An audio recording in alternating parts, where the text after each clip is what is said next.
Our first chair, Professor Arthur Mutambara, the director of the Institute for the Future of Knowledge, will consider an increasingly strong case for the use of new content, platforms, and tools within the current educational landscape. He, as well as his various panel members, will discuss issues such as employability, entrepreneurship, innovation, the acquisition of critical competencies, problem-solving capabilities, and structured thinking within the context of education. Our second webinar will be hosted by Prof. Abadide Ade-Bajola, a professor of the Johannesburg Business School and well known for his extensive investigation and development of relevant 4IR tools within the realm of higher education. In his webinar, he will showcase a gallery of recent teaching innovations created at the University of Johannesburg. The panel will not only discuss these innovations, but many others that have had a widespread impact on teaching and learning. In our last webinar, the panel will be chaired by myself, and we will discuss how the fourth industrial revolution has brought with it many opportunities to re-envision education within higher degree institutions. We will also consider the impact of these various technologies on teaching methodologies and assessments, and investigate to what extent they can help to revolutionize education, or possibly pose a stumbling block to the pursuit of education and further knowledge. I would like to welcome you to our first webinar tonight and now turn you over to Professor Mutambara, who will be the first presenter as well as the chair of tonight's session. Thank you, Prof. Thank you very much. Thank you very much for that introduction. Okay, thank you very much, everyone, for coming. We are saying, why don't we rethink higher education in the context of the fourth industrial revolution? There's clearly a case for a paradigm shift. It cannot be business as usual. Why are we saying this? Here's an outline of what we're going to talk about. What do we mean when we say the fourth industrial revolution? What is the history of industrial revolutions? Why the fourth? What are some of the critical definitions we must grapple with as we engage the fourth industrial revolution? What are the new imperatives? Coming to higher education, what is the new teaching philosophy we must adopt if we're going to be successful in the fourth industrial revolution? What is the research philosophy we must adopt if we're going to be successful in this endeavor? And also, what is this thing called the metaverse? And there's a new company called the multiverse. Do these entities, do this philosophy means the university is obsolete? It's no longer necessary to have a university. What is the way forward? What is the future of the university? And then, of course, we'll do some concluding remarks. Let us start with the end in mind. When we are done, we must have clarity on the key drivers of this agenda of producing a different graduate. As Africans, we must be thinking in terms of continental integration and political unity. South Africa is too small an economy to succeed under the fourth industrial revolution. We must talk about SADC, we must talk about ECOWAS, we must talk about the African continent. 1.4 billion Africans with a collective GDP of $2 trillion is what we should be talking about. Then, of course, another pillar is the revolution itself, and then the key driver being innovation and entrepreneurship. We must produce a different kind of graduate if we're going to succeed in the fourth industrial revolution. This is the big picture of what we seek to achieve in this seminar. We must have a vision for higher education under the fourth industrial revolution. Have a strategy that will take us from where we are today to the promised land of a new educational system, a new higher education framework within the context of the fourth industrial revolution. And then, of course, implementation, prioritization, sequencing, implementation, matrix of actions, execution, monitoring, and evaluation. We are saying, ideally, a product of this work should be a new vision for higher education, a new strategy for higher education, and an implementation matrix. What we mean when we say the fourth industrial revolution, we are simply saying it's a global or embracing technological transformation which alters the way individuals, institutions, and communities do their business. The scale and scope and speed is so fundamentally complex. We are saying it is impacting all disciplines, economies, and industries, and redefining the very meaning of humanity. It's a revolution. Why a revolution? The first one was about water and steam. The second was about electric power. And the third was about information technology. Now we are dealing with the fourth industrial revolution from 2011 going forward. Building on the digital revolution, we are fusing technologies, and it is blurring the lines between physical, digital, and biological spheres. That's why we're calling it a revolution. Why? Because of the velocity of the changes. Why? Because of the scope of the changes. Why? Because of the system impact of the revolution. The growth of AI and other 4IR technologies and their extensive deployment in education, commerce, and governance. This is why it is a revolution. It's a revolution because it is changing every industry, every sphere of life.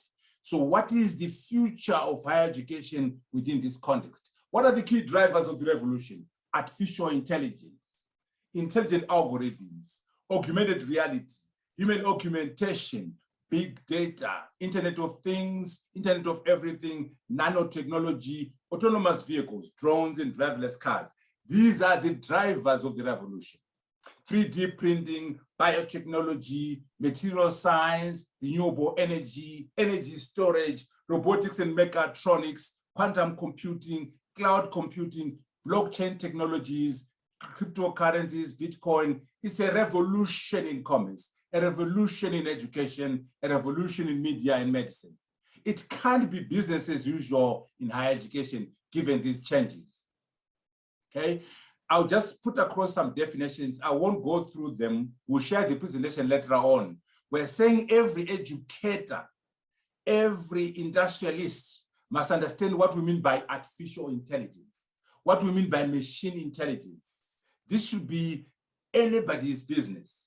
Artificial general intelligence, that's more complex than AI. This is the intelligence of a machine that is the capacity to understand and learn any intellectual task that a human being can do. AGI is more complex than AI, but we as educators, we as society must have an understanding of AI and then AGI. Machine learning, we must know what that means. Deep learning, robotics, the intelligent connection of perception to action, the design and construction of machines that do things we normally ascribe to human beings. Can we have this in a machine? Navigation, path planning, inspection, quality control, speech recognition, intelligent connection of perception to action, sensor, brain, and actuator. That's all. We are saying we must have rudimentary understanding of these aspects. Big data affects every sector: finance, education, agriculture. We must understand what we mean by big data, because it is affecting every industry. Nanotechnology will affect every industry, every sector of our lives. As educators, as industrialists, as members of society, let us have a rudimentary understanding of nanotechnology, expert systems. When we say Internet of Things, what do we mean? Interconnection and control via the internet of computing devices embedded in everyday objects and appliances. That's what we mean by Internet of Things. Internet of Everything, a wider concept that refers to devices and consumer products connected through the internet. We must have an understanding of this and reimagine higher education given these technologies. Augmented reality, mechatronics, the synergistic integration of mechanics, electronics, and computer science to produce optimal products. You can't have your traditional engineering education when you're addressing mechatronics. Here is what we mean by mechatronics, right at the center of control systems, digital control systems, computers, mechanical design, electromechanics. The way we teach right now is not adequate for us to address the field of mechatronics. Things have to be done differently, okay? Human augmentation, of course, people must not be scared of machines. We can have robots and human beings working together, what we call human augmentation or human 2.0. The limits and fears, of course. Can we build a machine that has empathy, that shows shame, that shows embarrassment, love, and sympathy? Not yet, but this is work in progress. Can we have emotional intelligence and cultural intelligence in a machine? Can we have intentionality in a machine? I think, therefore I am, from Descartes. Can we have this in a robot that says, I am prepared to define the designer. I'll go against the design. I'll go against the software. Intentionality in a machine. Super intelligence. By this one, I'm saying building a machine that possesses intelligence that far surpasses that of the brightest and the most gifted human being. Can we do this? Not yet, but it's work in progress. These are some of the fears in the field of AI, in the field of robotics. Super intelligence, where a machine possesses more knowledge, more intelligence than the brightest and most gifted human being. It's work in progress. These are some of the fears. We are also dealing with what are called hard AI problems. Develop more capable and more general AI that is safe and earns public trust. Leverage AI to address humanity's greatest challenges like climate change, poverty alleviation, to the benefit of all. Develop, deploy, use, and compete for AI responsibly. These are some of the challenges we are dealing with and grappling with.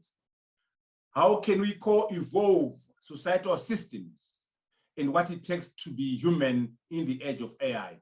These are what are called the hard AI problems. And you can see in those problems, there are opportunities and challenges. And can only be addressed in a multiple disciplinary approach, multidisciplinary approach, transdisciplinary approach, not in silos. We want lawyers, economists, sociologists, philosophers, engineers to work together on climate change, to work together on poverty alleviation. The opportunities and challenges require the collaboration across disciplines.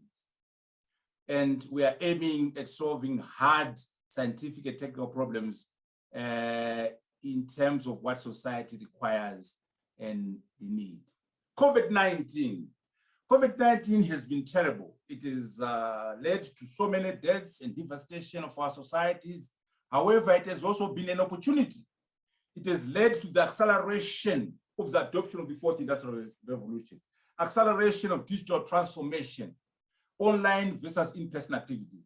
Some people, they've never done anything online are now working online thanks to COVID. Online activities are going to continue beyond COVID. Hybrid events are here to stay. Even if there's no more COVID around the world, we're going to continue with online activities. We're going to continue with hybrid events. Why? Because hybrid events are more effective and productive than in-person events. No, we are not going back to pre-COVID existence. The COVID phenomena has changed the way we operate in the world, but more specifically in higher education. It has changed the way we behave in higher education. Now, you've heard people talk about the new normal. We want to challenge that tonight and say, don't refer to the new normal anymore. We have waves of unrelenting disruptions. Now we have a war in Ukraine, ever-changing environment, constant battle for survival with constant changes. We neither know nor agree on what the new normal means. Today's new normal is not tomorrow's new normal. Hence, a new normal becomes a misnomer. So from tonight, we've banned the use of the expression new normal. What we want is the next normal, a more dynamic and transit perspective that is more appropriate in an ever-changing environment. So we must talk about the next normal as opposed to the new normal. That's what we are pushing. What are we saying? Given what we've said so far, higher education cannot be business as usual. If you are going to have effective higher education, impactful higher education, we need new content. What are you teaching the students? What are the platforms of education? What are the tools of education? The content has to change. The platforms have to change. The tools have to change. It cannot be business as usual. Your products from the university, are they employable? Does industry find them useful? So employability becomes a big factor in the academy. Entrepreneurship and innovation. Why don't we create entrepreneurs? Why don't we create job creators, business creators, as opposed to workers? The academy must take it upon itself to create job creators, to create entrepreneurs, to create innovators, as opposed to workers and employees. We must say as the academy, Let us encourage our young people, let us empower our young people to acquire critical skills and competencies. We are now saying, show me what you can do. Don't show me your certificate. Don't show me your BA from Harvard, your BSc from Cambridge, your MSc from UJ, your PhD from MIT. No, I'm not interested. Show me what you can do. That is the question in the digital economy. They're not interested in the certificate from UJ, from Cape Town, from FITS. What are your competencies? What are your skills? Show me what you can do. Don't show me your certificate. This should be the modus operandi in the academy under the fourth industrial revolution. Blended learning, learning how to learn. Can we teach our students to know how to learn? Can we teach them to master how to think? Can you give them problem-solving capabilities? Can you give them structured thinking, trans-disciplinarity, multidisciplinarity, cross-disciplinarity? It's not enough to say, I'm skilled in this particular area. Why don't you have the lawyers and the engineers working together? What are we saying? An engineer who understands philosophy, an engineer who understands psychology, an engineer who understands theology. That's what we want. A biologist who can write code, a biologist who can understand the Internet of Things, a lawyer who can understand mechatronics, a lawyer who understands quantum computing, an economist who understands philosophy, an economist who understands the law, an economist who can understand robotics. That is the product we are pushing for in higher education. Not your traditional engineer, not your traditional biologist, not your traditional lawyer, but a different kind of lawyer. All this must be anchored in a multidisciplinary ecosystem, which we should be pushing under the fourth industrial revolution. Creation of what we call the Renaissance man. UCT must produce Renaissance woman. UP must produce Renaissance men and women. UJ, Harvard, and Cambridge must produce the Renaissance man and the Renaissance woman. And an engineer who understands philosophy, an engineer who understands the law, and a lawyer who understands coding. That's what we're pushing for under this philosophy. A different way of teaching, making our products employable, making our products creators of jobs. The production of entrepreneurs and job creators must be the #1 objective of higher education. Not workers, not employees, not certificates.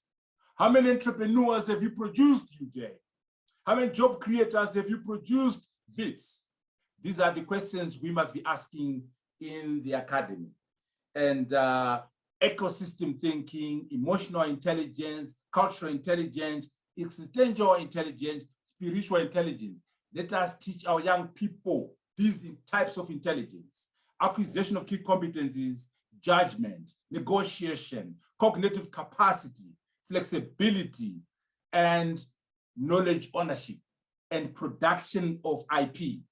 How many patents have you produced at UJ? How many patents have you produced at Cambridge, at University of Zimbabwe? So the way we judge our universities must not be through journals, but through IP generation, but through patents generated by the universities. That's what we're pushing for under the fourth industrial revolution. Metaphors. This is a very interesting concept now.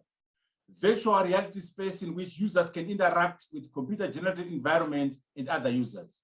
You know, many people are very familiar with Facebook and they still use Facebook. It has been changed to Meta by Mark Zuckerberg. What is he saying? It's a way to bring the metaverse to life and help people connect, find communities and businesses. This is a new phenomenon where we're emphasizing computer-generated environment and users interfacing with that computer-generated environment, and we're calling it metaphors. The metaphors. Now, in the world of the metaphors, higher education cannot be the same. We're talking about the digital twin of an industrial plant. You have a manufacturing plant, you have a plant that does mining, you have a digital twin of that mine, which is a virtual environment designed to be an exact digital replica of the physical assets to allow for rapid and off-plant monitoring and testing. In this environment of the digital twin of the metaphors, higher education has to be different. AI-driven predictive and preventive plant maintenance, AI-driven asset management and optimization, AI-driven building management systems, maintenance, power, connectivity, data availability, and reliability. All these things are being done in the metaphors, or what we call the digital environment. What kind of employee, what kind of worker, what kind of graduate are we preparing for the metaphors? That's the challenge we're trying to address today. What are some of the jobs in the metaphors? Meta software engineer who deals with augmented reality platforms, engineers with expertise in large-scale system design, networking, data storage, distributed computing, AI, information retrieval, natural language processing, and user interface design. How many engineers of this form are we producing in South Africa, in Zimbabwe, in the United States? It can't be business as usual. Industry requires a meta software engineer, not your traditional software engineer. Discord manager. Are you producing Discord managers in our universities in South Africa, across Africa? Discord is a social media platform favored by many gamers and cryptocurrency operators. We must have a way of producing the jobs of the metaphors. A smart contract lawyer. Now, this is not your clever lawyer who has 10 distinctions at matric, 25 points at A level, and gets a distinction or a first class. That kind of lawyer we're not interested in. We want what we call a smart contract lawyer who can ensure that an agreement made in the metaphors is encoded in the blockchain layer used for the transaction. How many lawyers from UP, from UCT can do this? How many lawyers from Harvard can do this? So in terms of the new world of the fourth industrial revolution, where we have the meta software engineer, the Discord manager, the smart contract lawyer, we have to do things differently altogether. And some people are even saying, well, maybe the university is now moribund. The university is no longer necessary. There's a company formed called Multiverse. It was formed by Ewan Blair, who is the son to former Prime Minister Tony Blair. What they're doing is to directly address the needs of the industry and the employers, and so that they can have the skills and competencies for the digital economy and not a degree. And then they can match the candidate with industry, undercutting the university, disintermediating the university. It is direct match of the employers and candidates with digital skills and competencies. So maybe the university is now moribund, now obsolete. This example of Multiverse, an education startup, is an outstanding alternative to university education and corporate training. So unless and until we change higher education, it is going to become irrelevant. And companies like Multiverse are going to be producing the products that industry is looking for. Okay? So today's problems are interconnected. They need to be addressed in a multidisciplinary approach. What are some of the issues? Data science across disciplines, metaphysics and machine, green futures, future of diplomacy. All these are possible areas we can do in terms of research in the academy. Law and technology, digital sovereignty, the future of work, AI and medicine, climate change and fourth industrial revolution, new ontology, post-humanism, and a unified AI theory of everything. Okay? So as we conclude, we are saying we must rethink higher education in the fourth industrial revolution. We must understand the nature of the paradigm shifts. Again, no African country can really do well in the fourth industrial revolution as a single nation. Let us push for continental integration. Numbers, scale makes a difference. the fourth industrial revolution is here to stay. We have no choice but to embrace it. And then we must emphasize innovation and entrepreneurship. But more importantly, let us have a vision of higher education under the fourth industrial revolution and have a clear strategy of how to get to the promised land. And of course, implementation. I thank you so very much for listening to this presentation. And I'll then come to the section where we bring in our young people who are already doing research in the higher education framework, who are working in higher education. I will start with Efficacious, who is a master's candidate in artificial intelligence and decolonization. You've got 4 minutes to share with the audience. After the panel has said a few words, we're going to go to our audience to speak. But Efficacious, it's your moment. Tell us your views on this subject. Thank you very much, Prof. Arthur. As Prof. Arthur has said, my research is based on AI decolonization, and my dissertation is titled Zulu Python, a translator and tool for writing computer programs in isiZulu. So it's basically a platform which allows one to write programs in isiZulu. And then we're just trying to promote the availability of knowledge in multiple subject topics in our own indigenous languages. And then ultimately, as the platform grows, we also want to include other languages too. So with regards to the topic at hand, I think the biggest examination a student must take is after graduation. So it's an unending assessment whereby you are assessed as to how well you were trained from your higher education studies. So this brings me to my first point, of which is I think that higher education and training institutions should adopt a futuristic trans-disciplinary approach in the design of curriculums. So expanded further, a trans-disciplinary approach is just an approach whereby a curriculum is designed in accordance to what the industry needs. So as you might have noted, I included the word futuristic. The intent of that is to show that we must also step up our transdisciplinary approach by involving the aspect of future concept. So how do we achieve this? So as academics, we need to remain curious, and as we find the answers, we must simply make our students aware of the projected changes in our respective fields. So putting this into context, an example could be an auditing class wherein a lecturer enlightens students about the recent developments of AI used for auditing financial statements.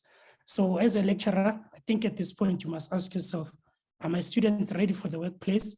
Number 2, for how long? So we need to create students which are more of self-sustaining units, whereby they can learn on their own and they can also be able to adapt to the changing environments. So my second point is that we should start viewing 4IR as an opportunity more than a threat. So when some people think about the fourth industrial revolution, they just imagine a world whereby everything is digitally colonized, whereby some robots take over. But then is that the reality of what's going to happen? Well, I can't predict the future, but then learning about 4IR actually proves otherwise. So in teaching and learning, we should start using the opportunities presented before us to personalize learning experiences for students. So for instance, we all know that students don't learn in the same way. So AI can help us establish some patterns, and then we can start to personalize learning experiences for students. And then in that way, at least all of the students which are in classrooms or in classes per se get to benefit as much as possible. And then AI, or rather the fourth industrial revolution, can also enable us to automate some routine tasks that lecturers do. So for instance, stuff such as admin work, marking, and all that. And then educators can also bring in AI into the classroom by using technologies such as augmented reality, virtual reality, which can help students understand concepts better. And then overall, my last point is that I think we should also invest in some skills like creativity, analytical thinking, and problem solving. And the one other skill that I think is so important is adaptability. Reason being, the world is changing, and as we move forward, things are starting to change even more faster than they used to be. Thank you. Thank you very much, Efficacious. Opelowa, it's a moment now, PhD in artificial intelligence and document parsing. Thank you, Prof. Thank you for that very insightful talk about 4IR and the way it's changing the world. And I just want to take it up from there, saying that 4IR is upon us. The effects of COVID has made it come upon us even much more faster. But the reality now is that we just need to take on and then adapt to this new way of living. And this has affected all industry, including higher education. So our educators must now begin to understand these opportunities and explore them even further. So these days, platform for teaching methods also needs to incorporate all these methods of 4IR, making it much more creative learning platform for students to learn and then to now be problem solvers, not just taking lecture in or lecture notes and all that, but then to be able to be critical thinkers and then be more fit for their world even after graduation. And we also need to incorporate aspects of 4IR and AI into our research methods. So when researchers gather data and all that, they need to think beyond just using statistical methods alone for making analysis of their data. They need to incorporate areas of analytics, prediction, AI into their data such that their data is much more intuitive, and then we have much more insights from this data. So these are areas educators or researchers can delve into incorporating AI into their research. Something else I'm working on my own research studies has to do with assisted intelligence. So as human experts, there are ways in which we can use AI to assist us in our daily activities, and things that are monotonous, things that that could cause some form of drudgery or inefficiency for humans, machines with minds can do them much more effectively, even without complaints, because they are built to do monotonous tasks, effectively, even than humans beings would do. So imagine a supervisor having to go through large documents of proposals, but now you have an artificial intelligence tool that can do that, effectively for you, and then you just have to do the more critical aspects of the work, right? So these are ways that we can imbibe 4IR into higher education. Some other ones that my colleague Mandela mentioned had to do with virtual reality, gamification, even robotics, like you mentioned, Prof, in your talk. So these are very, very interesting ways that we need to incorporate AI into higher education and ensure that we are right there in the space, in the world that we are in. 4IR has come to stay, and we just need to embrace it. So what are those challenges that it then presents? Yeah, one of the major challenges that it presents has to do with people's adaptability, people embracing the new ways of doing things. And this has a lot to do with creativity and then efficiency. Creativity has to do with, you being problem solvers, looking at more creative ways to doing tasks. As educators, as students, as 4IR has come to stay. So it's just like once we were in computer age, now we are in artificial intelligence age. So many things will run on this platform, and then we just need to embrace it. We need to look into our task. We need to look for means of automating. We need to think of creative means of getting our tasks done, and even much more efficiently. Yeah, thank you. Thank you very much, Opelua. Now we move on to Kuliso Mapila, PhD candidate in digital transformation. These are young people who are pursuing higher education, who are working in the area of AI, digital transformation, and decolonization. Kuliso is a PhD candidate in digital transformation. Kuliso? Thank you so much, Prof. Thank you so much for the insights that you shared earlier. Quite challenged in the fact that, don't show me your paper, but show me what you can do. And it's something that I'll take with me. So my name is Puriso, and I'm a PhD candidate in digital transformation at the Johannesburg Business School. My research topic is centered around the use of artificial intelligence to support customer engagements for SMMEs in South Africa and their local languages. So I'm currently working as a consumer marketing manager, but also have been working in the education space as a lecturer for the past 2.5 years. So this is where I fit in when it comes to higher education, as well as getting, a perspective of the 4IR and its impact.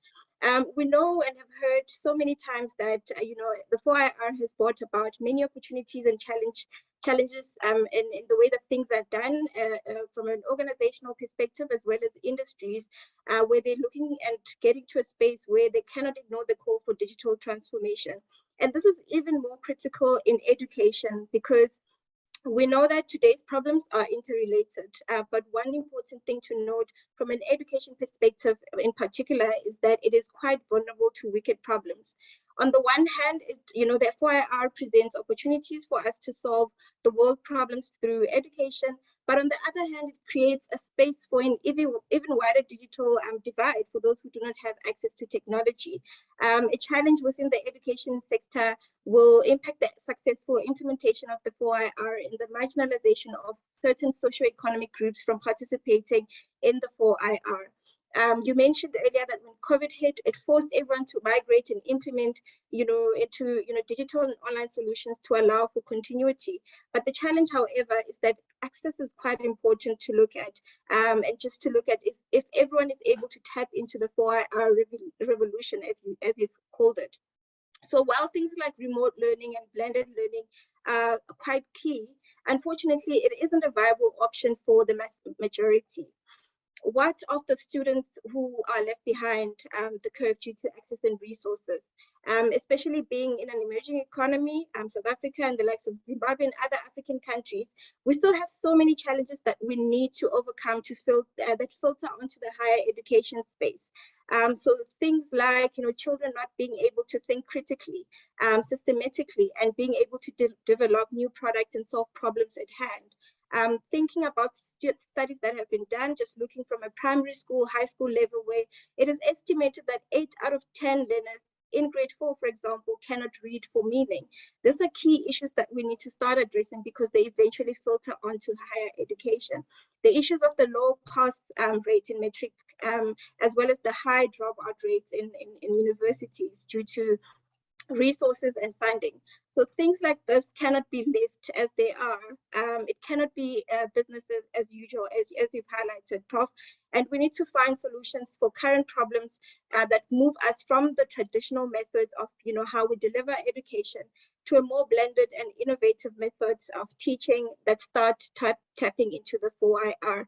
The World Economic Forum has estimated that children entering primary school today will end up working in jobs that currently do not exist. So this is very exciting for us, right? And it opens up a world of new possibilities and opportunities, but we need to fix the basics.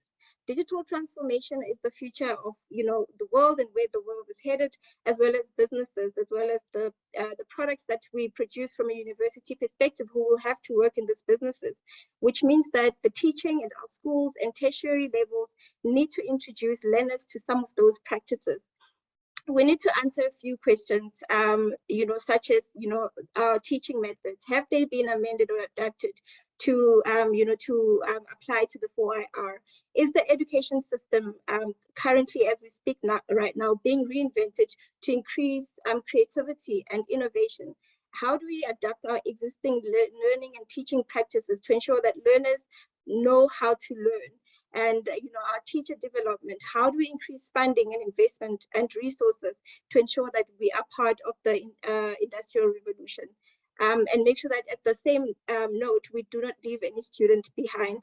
I will stop here, Prof, but I'm sure this is a critical discussion to tap into as well as we continue on the 4IR discussion. Thank you very much, Kulis. So we're going to make this more of a discussion. So please raise your hand if you are in the audience and want to speak. You'll be noted and given an opportunity to speak. When you speak, you can either make a contribution or ask a question, but you must be brief in your intervention. So please raise your hand if you want to speak. You'll be noted and given an opportunity to speak. Please let us make the audience participate. Kennethy Kaesa is a PhD in digital transformation. Kennethy, the moment is yours. Thank you, Prof. Arthur. What a wonderful presentation, really thought-provoking. And I really just want to make this a conversation, as you've mentioned, right? And I really want to take some data points combined with practical experience. And one of the points that really stood out to me, Prof, was your theme around show me what you can do.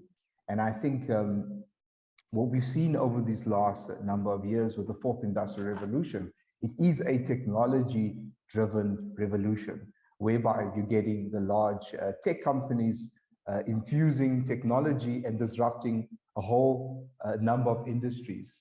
And unfortunately, or fortunately, education is also being disrupted by these large tech companies. My PhD, just by way of introduction, focuses on digital transformation, specifically looking at the significance of digital tech startups in developing and growing South Africa's digital economy, but also applying an ecosystem thinking approach. You mentioned, Prof. Arthur, in your presentation, if we really want to solve the issue around education, we need to take an ecosystems thinking approach.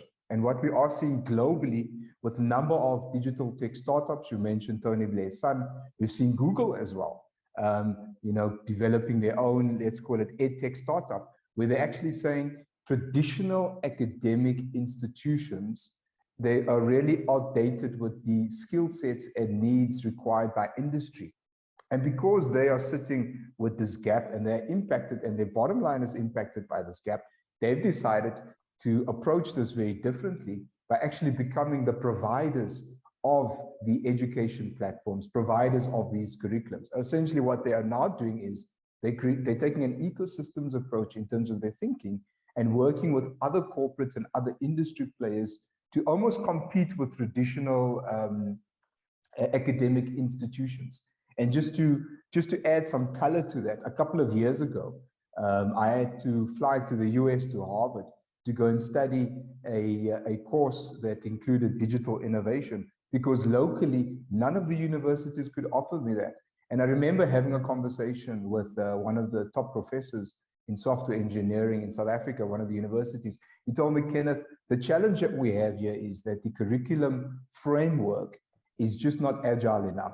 If we want to compete with the likes of the forward-thinking universities or any of these tech startups, it's really challenging for us because the legislative framework around it is really challenging. So I just want to add another narrative onto this conversation. We also need to be thinking about the regulation and the policy that governs higher education. Is that enabling us for this fourth industrial revolution, or is it basically going to hold these higher institutions back?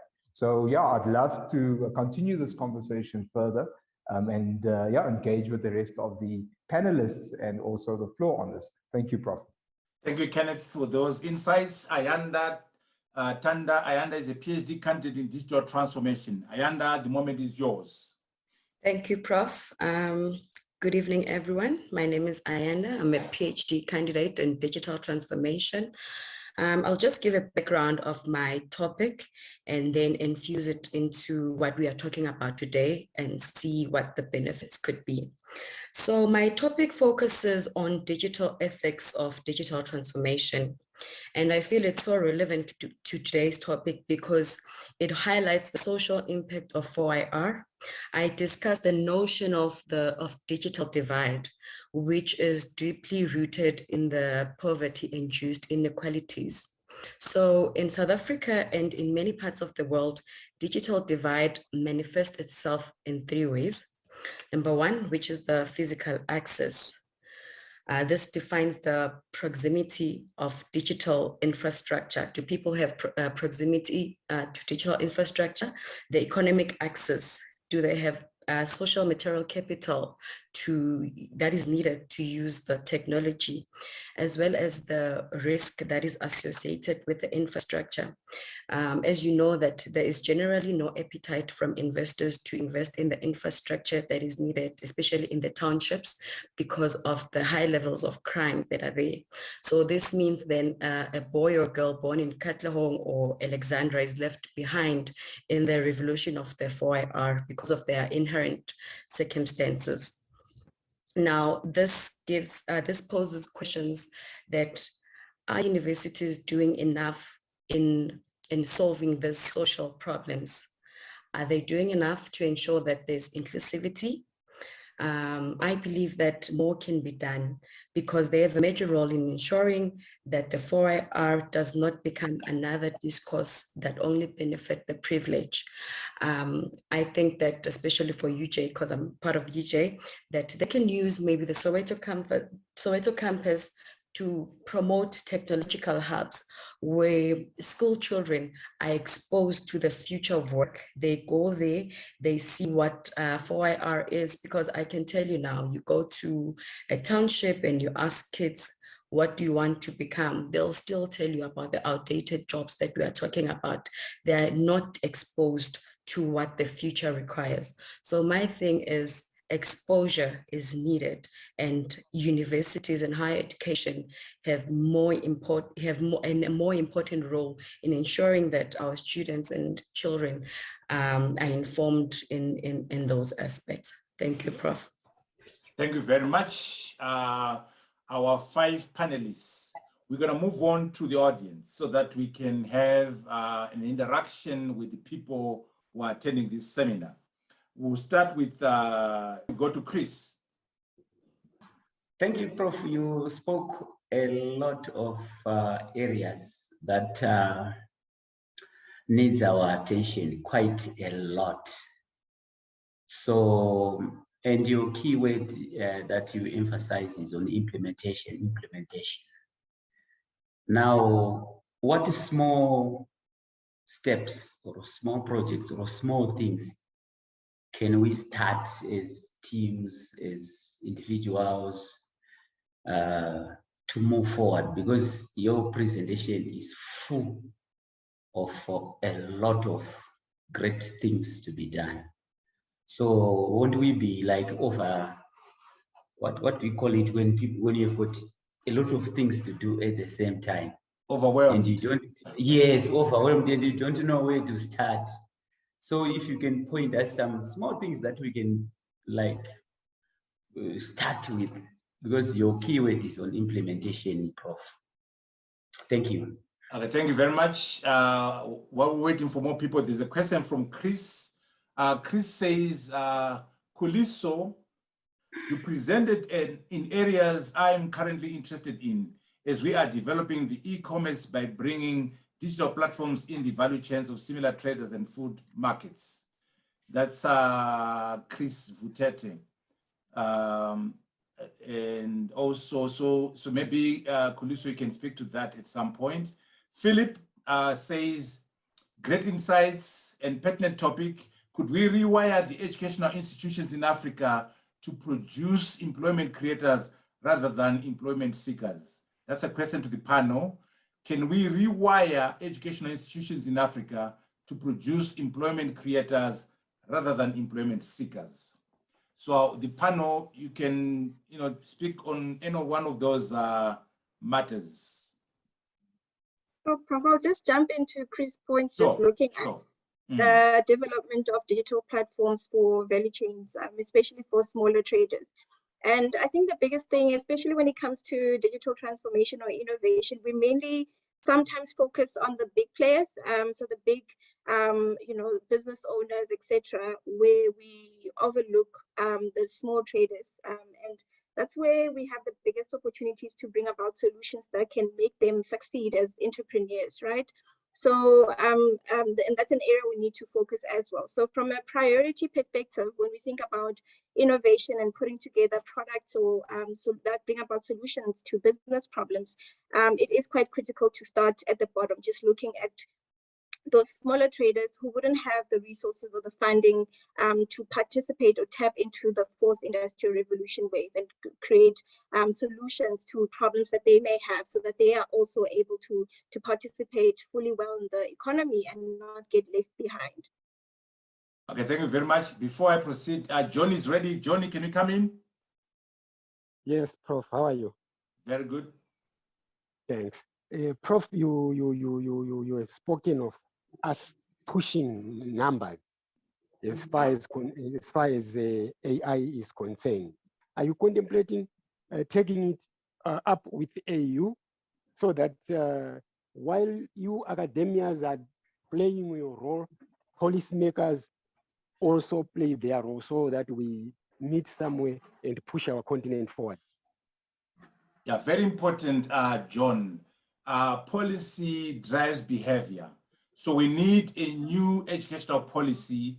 We need a new framework in country, regionally and continentally. So ideally, we must come up with a new higher education policy within South Africa, within Malawi, within SADC, but more importantly, at the AU level, so that our countries are working together in terms of the higher education policy driven by the fourth industrial revolution. And as we do so, we're talking about a collective GDP of $2.5 trillion, a collective population of 1.4 billion Africans. Then we can compete globally. Then we can make sure the fourth industrial revolution is benefiting our people and driving our agenda. But I want to open up to the panel. There's a question about baby steps. What can we do in small steps to chew this elephant? Can someone come in from the audience on what we can do in the short run to take a step at the problem? I'd like to come in to answer that. Sure. So, yes, so I think the first thing that we need to do is just have a thorough understanding of what 4IR is and the limitations that technology has. Because if you aren't really sure of the limitations that are there, you might find yourself in a position whereby you're even starting to embark in projects which will fail. But then if you already knew that, okay, the technology that we have currently, or rather what we can develop currently, can grow to this extent, then we wouldn't even take on projects which because we'd know that, okay, this would fail. So it's that. And then number two, the second thing that we need to do is that we need to put things into context. So now we understand what 4IR is and what technology can do. So now what we can do is that in our respective industries and professions, we can try to find ways to embark what technology can do to what we need in order to take a step forward and move to the next revolution. Okay, Opelua, can you come in, make a comment, either address matters raised by the audience or by your colleagues? Opelua. Okay, yeah, great. Thank you, Prof. As regards this, I would like to encourage the educators to imbibe not just abstract teachings, but and students ought to know the facts, of learn the fact, the theoretical basis. But beyond that, they also need a lot of skill acquisition. They need to be problem solvers. It's about what you can do, not just taking in lecture notes and all that, but also learning these things beyond the classroom and experimenting. And just like Kenneth mentioned earlier, we need to have a much more agile approach to our curriculum, right? So this, to a large extent, lies with the educators, with the faculties. In passing on knowledge, you need to ensure some sense of creativity for your students, ensure that the curriculum is not just passed on to them just as it is, but there's some form of infusing these people to become like a mentor-mentees relationship, making them to understand the real world and real problems and how to apply the knowledge gained in the classroom to solve real problems. So that way, people can begin to appreciate 4IR especially those in the areas of technological-based courses, or even people who are not in the area of technology-based courses. When they take on technology-based courses, they can begin to understand how it applies to their own domain and how they can use it to solve problems beyond just the theories and the facts in the curriculum. Thank you. Kenneth Lee, can you come in briefly, Great. and then I'll go to the audience, then I'll come to Ayanda. Okay, thank you, Prof. I think, my perspective on that is there's two facets to it, right? I think in an ideal world, and I'm going to use some real use cases here, Kenya as an example, right? In an ideal world, quick wins. You could start with government, policy, regulation, right? And a framework, right? Around digitization and prioritizing education.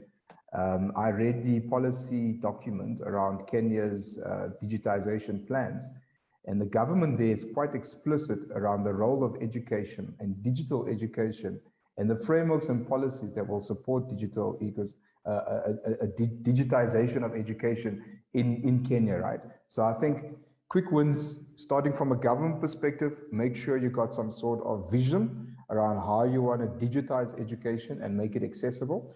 Then I think the second side to it is entrepreneurship. If you look at Africa in particular, some of the highest rates when it comes to mobile penetration, access to financial services. I just want to look at a different vertical for now. Financial services driven by fintechs, driven by entrepreneurs, where they see a gap in the market. And I do think entrepreneurs that are on the ground, that sees opportunities in their communities, could potentially come up with innovative solutions to solve for this, in terms of developing platforms and digital solutions that they can then take to their communities, right? And not just leave it on the traditional academic institutions to solve. So I think for me, key, especially in Africa, governments having the vision, like the Kenya government as an example, and two is entrepreneurship as well. Looking within that ecosystem, where can value be driven? And I think, those are, at least in my opinion, those are two areas that we could look at for, quick wins. Yeah. Thank you very much. I'll go to the audience, come back to you and other colleagues. Nandi, are you ready to say your few remarks? And then Tapiwa, be ready. Yeah. Right. Thank you, Professor Otto Matsumbara. Right, I'm Professor Nandi Madiche from University of Kigali, Rwanda. Right, I asked a question in the Q&A section of this talk, and what I was asking is whether there aren't any lessons to be drawn. And that's why I was so happy to have heard from Kenneth, the last speaker, giving the Kenyan example. And I also shared a link, probably about twice, once in the chat and once in the Q&A, about the British Council-funded projects targeting 4 Anglophone African countries as part of the innovation projects involving universities. We're talking about Ghana, Kenya, South Africa, and Nigeria. And part of that project, 50 applications were put in, 24 were selected. And of course, these are all partnerships between a university, say in the United Kingdom, and a partner university in Africa, as well as an ecosystem partner. So we're bringing in and weaving in practitioners into the academic discourse. And that is the direction we should be going towards. I think somebody made a comment in terms of not adapting, but actually charting the trajectory and the course. And that's sort of conversation I'll really pretty much enjoy to hear. Thank you. Thank you very much, Professor. Tapiwa. Thank you, Professor, and thank you, the panelists, for sharing these insightful comments and knowledge. My question is really on the future of the African child, especially the girl child, particularly. In terms of decolonizing the acquisition of skills to solve problems that we don't yet know that are focused on the African continent, what is it that we can do as current people who have studied more than one discipline to show them that there is more than one way of solving the problems that this continent faces? Thank you very much, Tapiwa. And then we have Wiseman. Yes, good evening, Prof and the panel. I'm Wiseman. I happen to be a 4IR student at the UJ and also a Greenpeace volunteer at the Greenpeace Africa. So my question that I have for you is that with regard to actually catching up, because one thing I've noticed being in that class as a 4IR student, some students are being exposed to this for the first time, and considering the history of Africans, we've missed the first, the second, and the third industrial revolution, and we are now being introduced to the fourth industrial revolution, and yet there is not so much that is being said with it, rather than being overwhelmed with so much information, and you just have to catch up and try to familiarize yourself with the processes and also how it goes about, which discourages a lot of people. Hence, I've seen people dropping out in my class, and I'm wondering and questioning myself, how is this going to, how much is this going to create a huge gap between those who will be impatient with regard to adapting because of what is required to actually consume? For instance, how can the education system in South Africa actually adapt to what Rwanda has done by launching the Center for 4IR, that will be a platform or a place for people to be able to actually start familiarizing themselves with this, start growing a passion, and also start exploring an interest, because just being overwhelmed with it and being exposed to it for the first time, I mean, it becomes too much for any of us to actually adapt and just give it an interest and give it a try. That, okay, I would like to learn what is coding. I would love to learn what is agile rapid skill is. I would love to learn about the machine learning systems and all of it. Thank you very much, Wiseman. Francis, you're the last one before we go back to the panel. Francis, and then we'll go to the audience for the last set of questions. So Francis, can you come through? Thank you, Prof. Mtambara. This is a very robust topic, and I'm glad that you tried to do it a lot of justice. But I think the question that I have in mind for everyone, is it our education system that is lagging behind our development, or is it our development that is lagging behind the education system? Our education system is not flexible enough. I will give you an example. We had a fellow student in Zim called Mnyikwa. He went out to Cambridge around the 80s, studied physics, and came back to Zimbabwe, and the country had nothing to do with him. So he had to go back to school to study medicine, because that is what we can use. And then we have the kids who you can see that this child has got a potential to develop into a great mathematician, but we still have to drag all of them through the whole curriculum, including things that they are not interested in. And we do not create a platform for them to develop as they should according to their talent. So probably we should spearhead our political, social, and developmental needs to go ahead of our education. We have people that are very well educated, but we cannot use them because the environment in which we are in is not amenable to their use. Thank you. Thank you very much, Francis. I'm going back to the panel, starting with Ayanda. You can respond to whatever aspects you've gotten from the audience. Okay. Ayanda.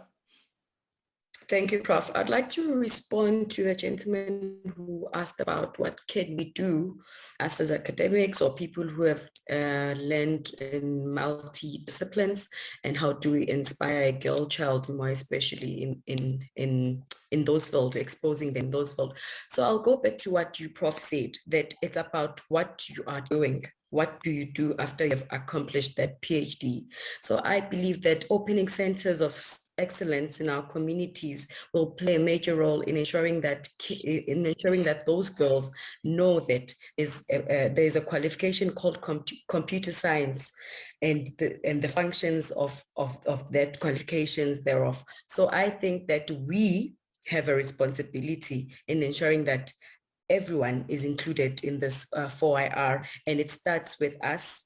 We're not dependent on the government, I think we all know now. So it starts with us, and in exposing our skills to them. And it doesn't have to be a sense of excellence. I think you can adopt 3 girls and just teach them 1 or 2 skills, and then it carry on from there. Then they'll teach others. It's a chain of excellence, and that's how we create and all this excellence in our communities. Thanks. Thank you very much. Mark Nkosi, Marga. Yeah, I'd like to jump into Francis's question. So I pretty much agree with so much he has said, because yes, it is evident that even though some people might go to other countries and then they learn certain skills, but then they can't use them here. So that speaks to having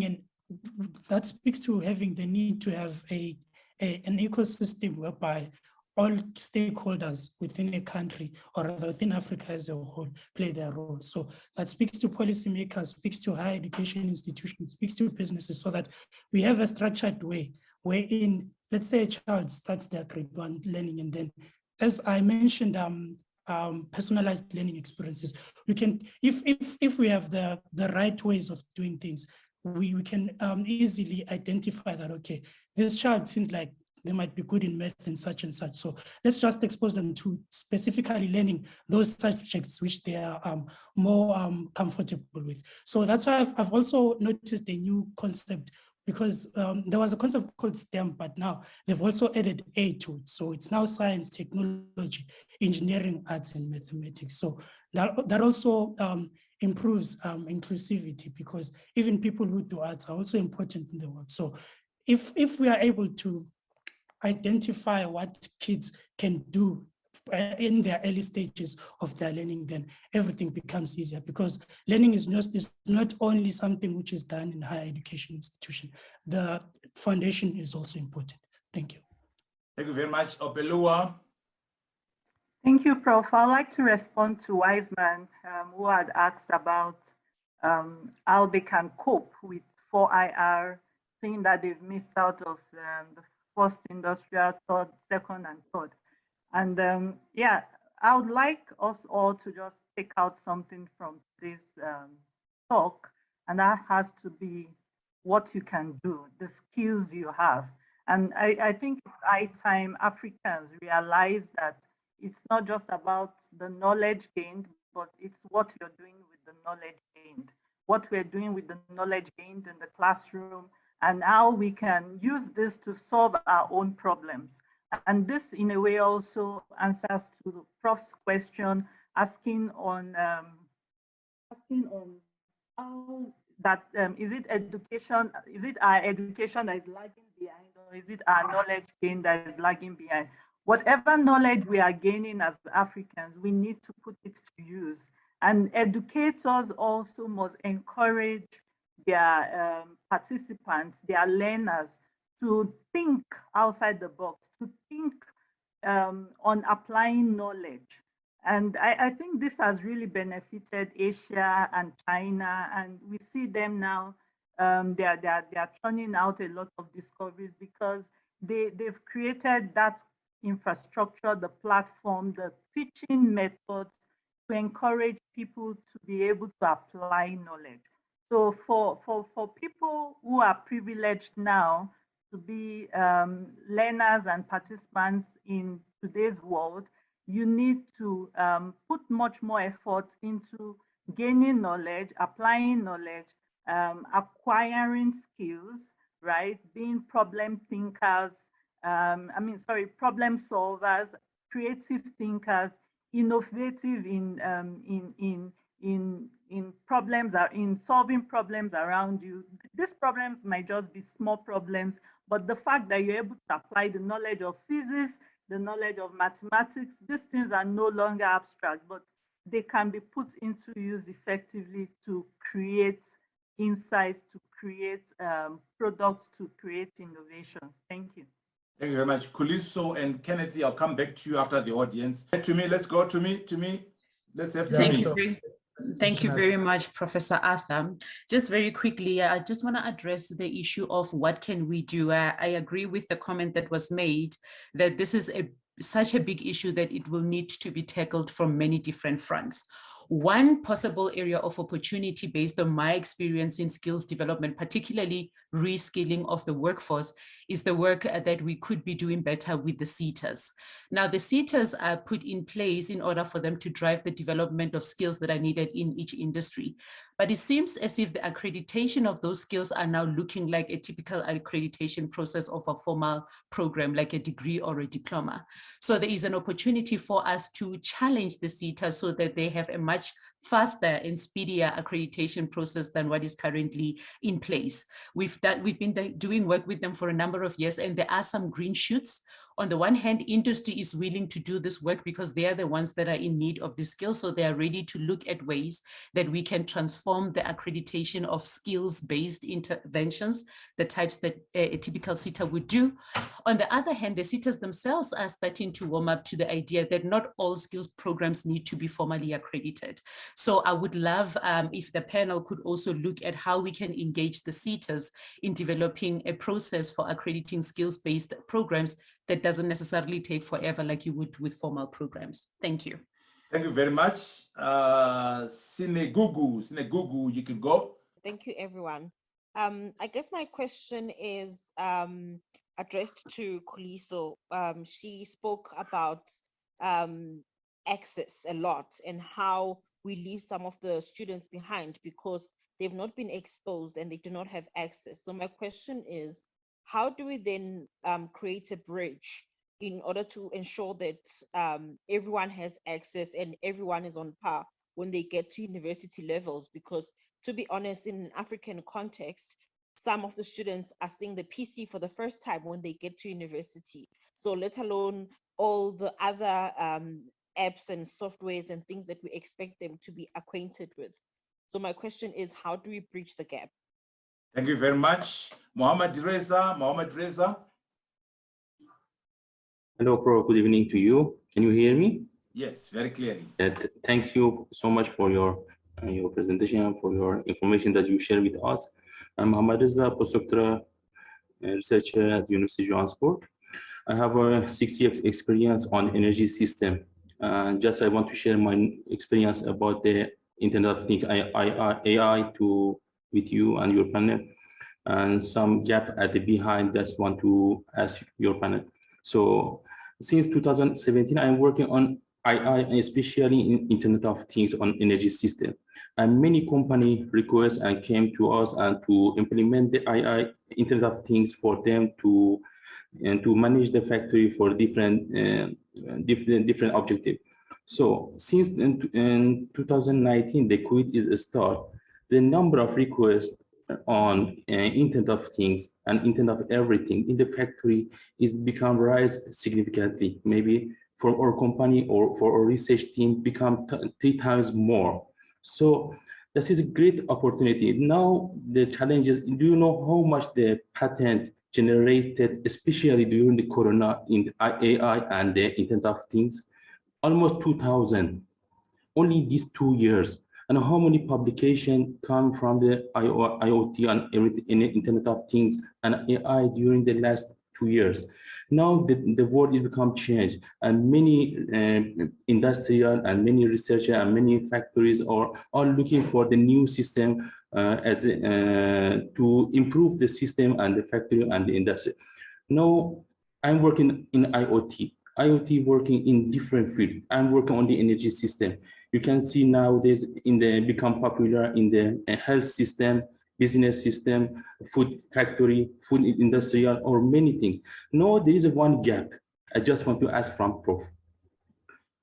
Now factory and industrial looking for the intelligent or especially AI researcher to improve the system.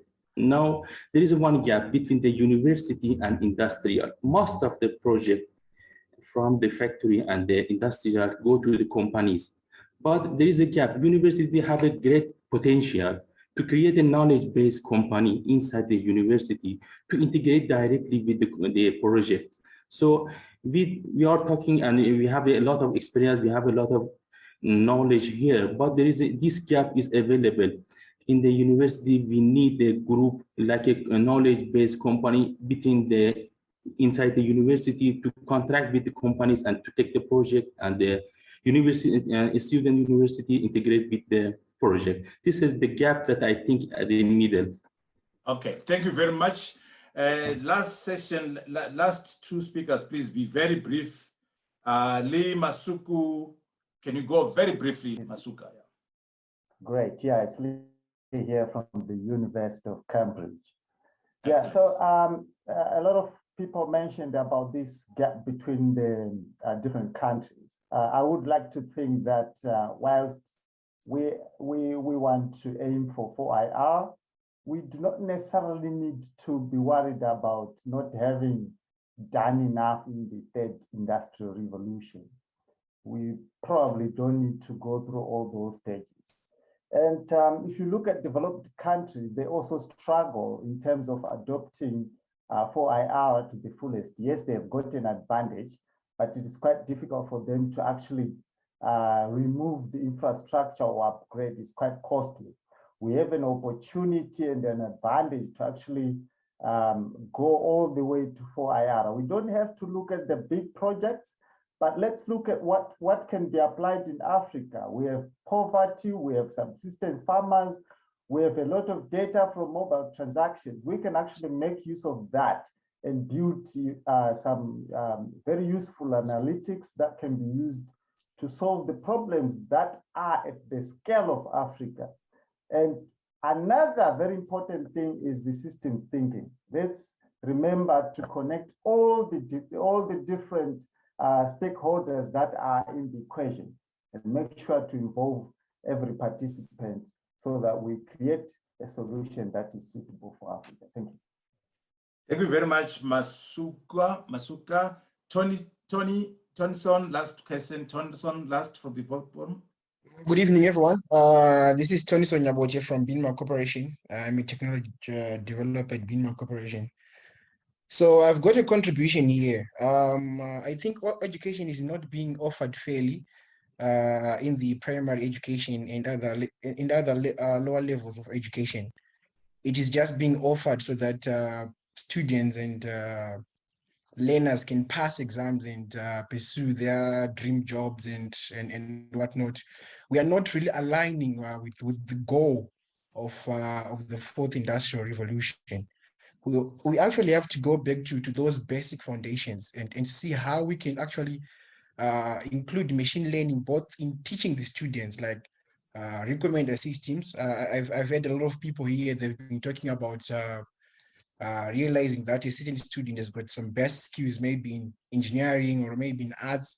We can actually use some machine learning algorithms, recommender systems and whatnot to actually see the best industry which is suited for a certain student in the industry. And then we can actually start from that level to teach them some basic skills, because there is no need for us to start teaching coding. There's no need for us to start teaching those basic computer skills at some higher levels. It started at kindergarten, actually. Yeah, so we need to set those goals, because one of the sayings says that the best thing is to make sure that you are facing in the right direction, and then after that you just have to continue moving. So we have to face in the right direction. We have to go away from dictating notes and all those things, and give people students the ability to explore their full potential in the fourth industrial revolution. Thank you. Thank you very much. Last contribution from the floor is Stephanie. Stephanie, it's your moment. So I initially posted a question, but I think I've kind of changed it now after all the discussions, because it was sort of answered. But I was just thinking, the talk is about transforming higher education for the fourth industrial revolution. And I think we're bringing in a lot of concepts. We've mentioned that there's a digital divide, that there's a struggle with access to resources, that we should maybe be incorporating the understanding of, let's say, terminology like AI and big data, coding from a younger age. But these are things that we don't have control over. So maybe in our space, we should just be focusing on what we can do in higher education, and know that there's going to be some students coming in with the skills, higher skills than others.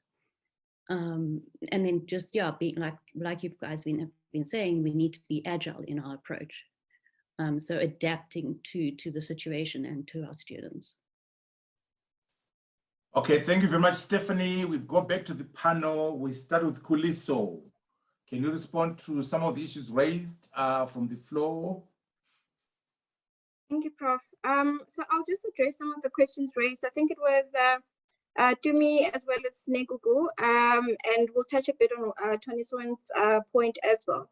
But just in terms of the piece around skills development and CETA, and just looking at how do we reskill the current workforce and ensure that it's not just an accreditation that comes into play, but we start looking at how we can integrate the fourth industrial revolution. I think the small wins that we can start looking at are implementations of, case studies and challenges and hackathons that, people who are involved or who are part of the program can start tapping into. And then that will not only create a space where people are not just, cramming to pass a specific concept or content and get the certification and get out, but start to get them to think about learning how to relearn and looking at things differently and looking at how they can, bring about solutions to problems. And this also speaks to something that we can do even at a primary school level, where a lot of students, for example, would get access to a PC or get, access to, technology when they get to university through, platforms such as Nexus, etc. How do we start integrating some concept or methodologies from primary school through to high school, so that when they get to university, the breach, as Negugu mentioned earlier, is reduced or is closed, and that people are not solely introduced to the concept of innovation or technology or creativity only when they get to university or higher education. So I did mention a little bit earlier about the fact that, there's a lot of work that we can do on the ground. And it also starts with us. The little we can do can feed on and replicate to a broader or mass group, even though it might not have a huge impact initially. The little that we're able to do to showcase what technology can allow us to do to people who do not have access can give them a view that something like this does exist. And it's something that you can eventually tap into when you get to university level, etc. So we're already exposed to technology. We're already exposed to the 4IR, and we know the power of technology and what it can do for us.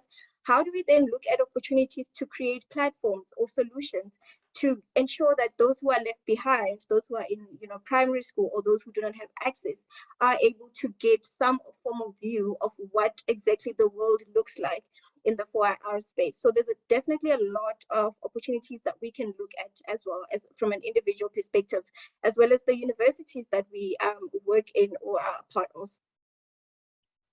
Okay, before I bring in Kennedy, let me say everything is related. You can't address higher education without addressing primary school and secondary school. The intervention we're pushing for higher education must also be considered in primary school and secondary schools. And also, a good point raised from the audience, the underdevelopment on the continent is an opportunity for us to leapfrog.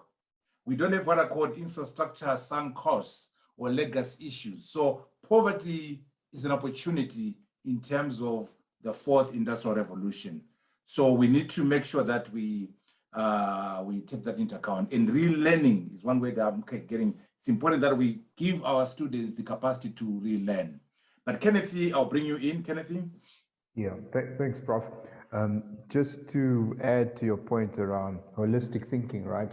I mentioned earlier in the conversation that we need, and we can learn from Kenya as a good example, we need a framework, national framework that covers all three tiers of education, right? To effectively address and solve this problem, and not just at tertiary level, but also looking at foundational level as well, and the other spheres of education. But just to give you just a real example, right, of active citizenship, Ayanda mentioned there's things that we can do within our own domain, using our own resources possibly. A couple of years ago, I brought a global program called Young Engineers to South Africa using my own capital, because I saw there was a gap within the foundational education system, right? And government wasn't solving it. The schools were not solving it. And it became an entrepreneurship opportunity. And I brought that to South Africa. And we're now rolling it out to 9 provinces using our own capital, right? And we're seeing in grassroots, at grassroots level, both private schools and public schools, schools in the townships, where learners that previously have not had access to this type of capabilities, critical thinking, problem solving, interacting with technology, we're now running these programs in these communities, right? But again, it started with active citizenship. And for me, the light bulb moment was, if I rely on government to solve our community's problems, we're going to wait for 100, 200 years. But I can do what I can do using the little means that I have to try and make and drive change in my community. And I think it starts with baby steps. And that's how I believe we can solve this education dilemma. Yeah, so I just wanted to bring in some real examples, because sometimes it becomes too academic and too theory-based. And sometimes we need, examples of real use cases, how this is actually working in the community. Yeah. So I just wanted to share that, Prof. Okay, thank you very much. Ayanda, any remarks and answers to the audience? Okay, Prof, thank you so much. I think I will tap into what Kenneth has just said about the frameworks. I think policies play a major role.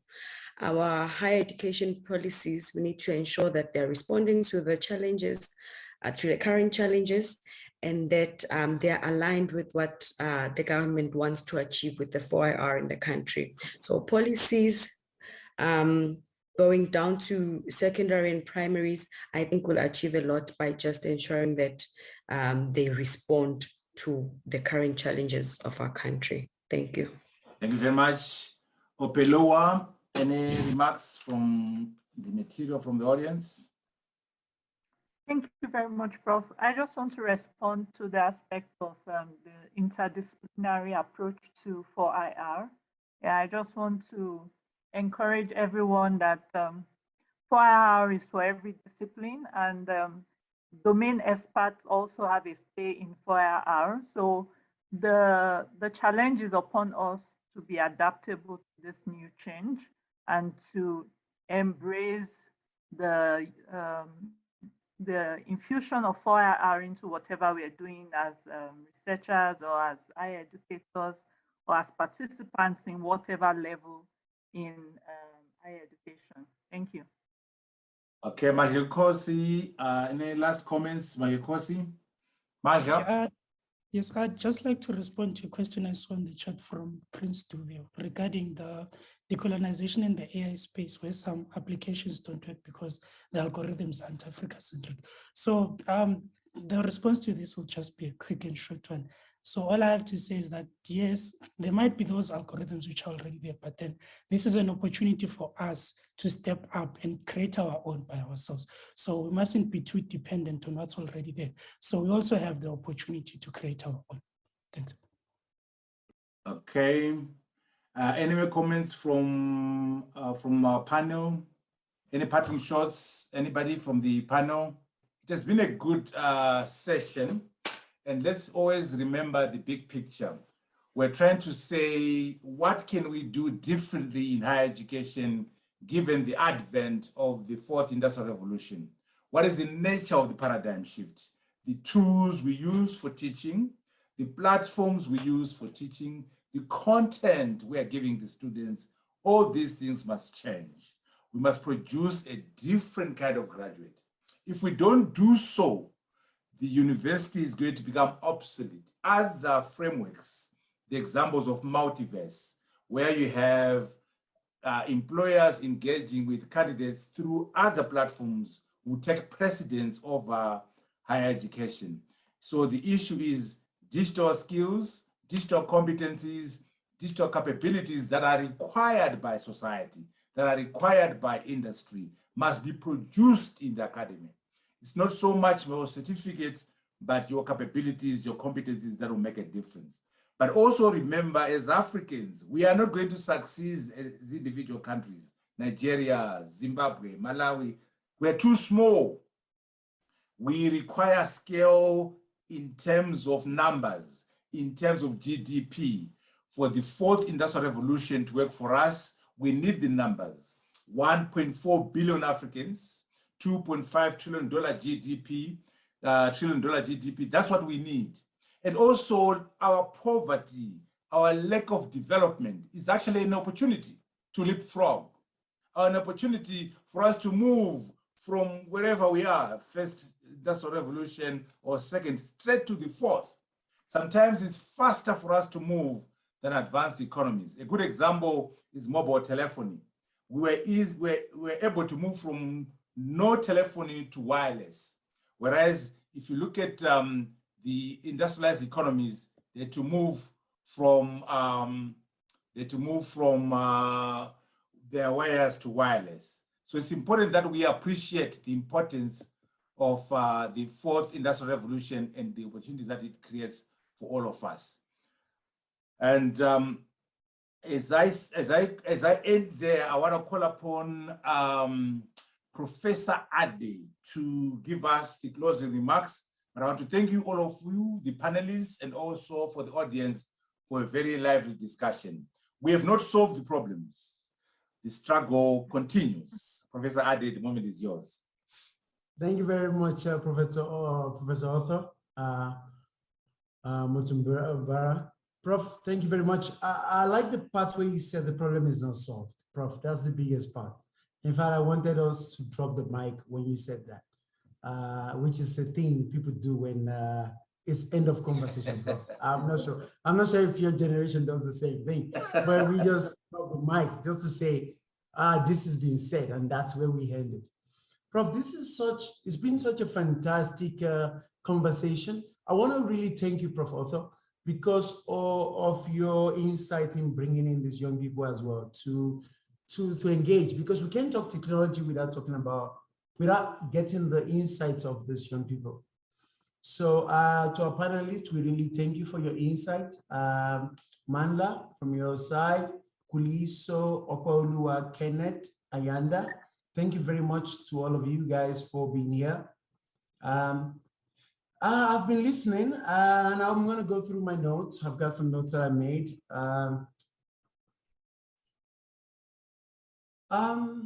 Show me what you can do, Prof. Arthur. You you just scattered education right there without phrase. Show me what you can do, because, Prof, this keeps me up at night when academics spend so much time on things that are difficult to learn. Laplace transforms, for example, right? And they spend so much time to teach our young people how to do those things, integrals, second integration, first principle first, after 6 months, our young people can do it. Then that same young person with 95% goes for an interview, but is not worthy of a job. And that talks to what Mandla pointed out at some point in the conversation. So, Prof, when you said to me, show me what you can do, and not your paper, those were your words. You specifically said multidisciplinary research is the future. You said you wanted to see a future where a lawyer could code. That was profound, Prof. That was special. Because if they could code, or they understood code to some level, doesn't have to be rocket science level, then they could go on and write better intellectual property rights for me as a developer, because they understand how much stress I go through. Because in real life, they don't in the current day. So we have people making policies on code, and yet they don't understand coding.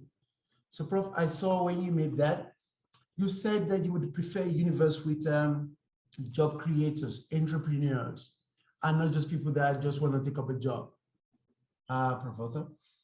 IP production was top priority for you, and you ranked it above just research papers that was ending up on the shelves. Dusts and nothing more. So you spoke about IT. Finally, you spoke about metaverse. Prof, you were very elaborate about that. You said that could be the future of everything we're looking at. So all of this put together, Prof, was a good start to this conversation. Thank you very much for your insight and for bringing this together. I'm going to go to a summary of Charis. Charis, stop. Charis was more keen on looking at how do these graduates, these so-called people who are pouring everything into university, how would they end up in a workplace? Are they ready for a workplace? Are we training for a workplace? Charis said something that was very profound. He says that exams begin after graduation. I don't even know how he came up with that, but it made sense to me because I'm thinking, yes, actually you graduate, then you go for an interview, you get a job, and every day of your life is an exam now. But what you wrote in university was what you just memorized, which spoke back to memorization spoken about one of our panel members. Charis said 4R was an opportunity and not a threat.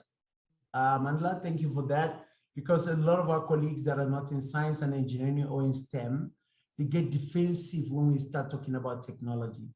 So I'm happy you brought that up again. You proposed some more VR and AR in the classroom as well. And you said something about foundation being very important. And you said that the foundation phase of education, and many of our panelists also kind of built on that as well to say that foundation was key. Okolua, I'm going to go to Okolua now. Okolua Washoku.